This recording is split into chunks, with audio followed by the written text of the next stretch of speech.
To talk about the situation in the Straits of Hormuz, we welcome Cornelia Meyer. She's an economist and oil and gas specialist, CEO of MEYER Resources, and she joins us from Bern in Switzerland. Cornelia, great to have you with us. Welcome to the show. Now, the oil price closed... Thank you, Anand, for having me. You're welcome. The oil price closed above $100 here in the United States on Friday, closed at $103. We heard in that report some of the measures that governments around the world are taking to ease the pressure on consumers, on motorists. The International Energy Agency is releasing just over 400 million barrels to stabilize prices. Question is that going to be enough? And if this conflict continues, where do you see this heading?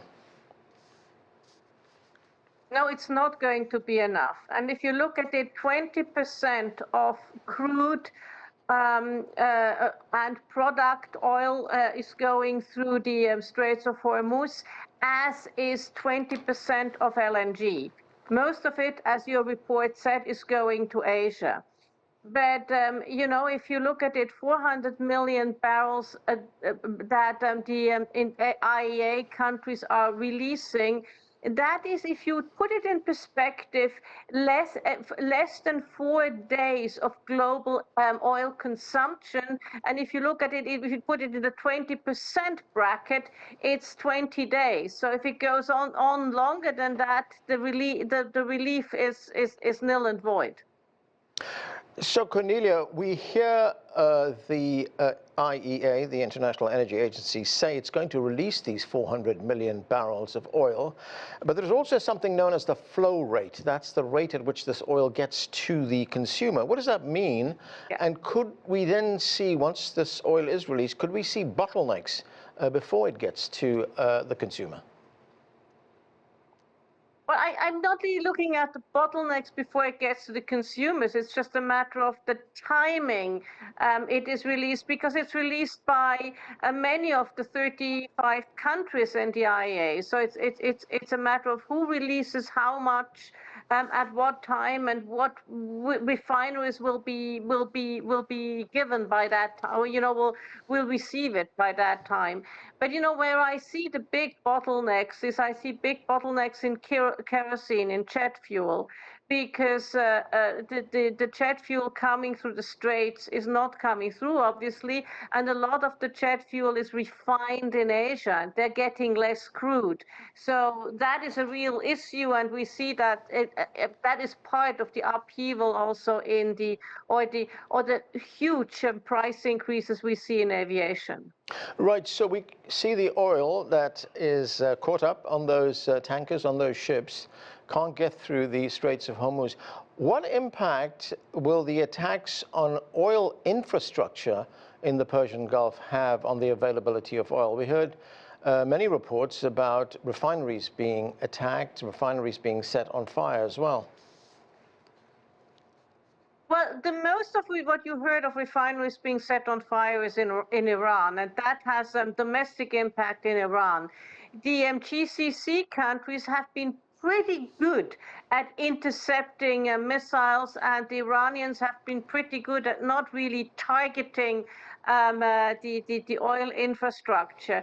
But that would be very bad. What we have right now is that you have Kuwait, Iraq, and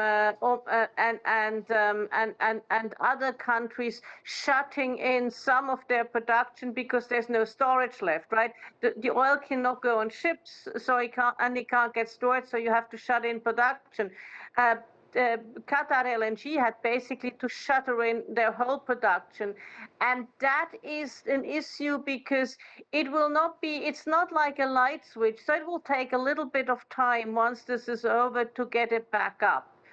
At the same time, you have Saudi Arabia having a pipeline from the east coast to the west coast to Yanbu of about 5 million barrels a day, which then can be shipped out, and UAE of about 1.5 million barrels to Fujairah. But no, 6.5 million barrels is nothing compared to 20 million barrels.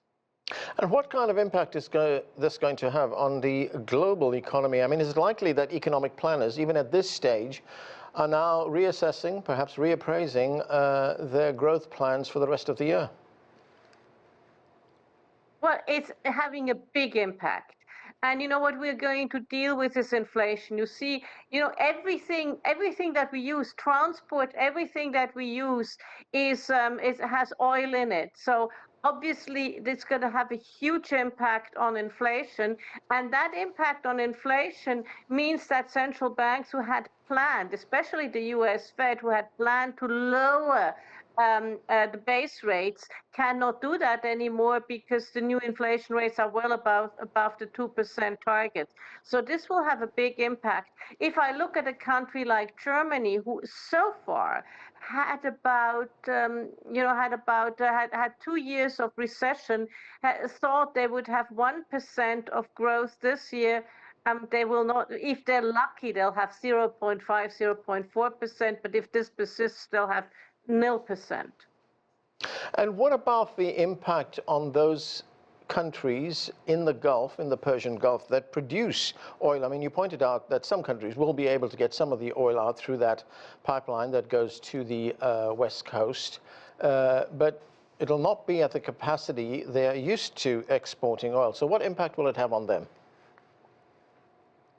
Well, it will. It's a lack of revenue, right? Oil is still a big part.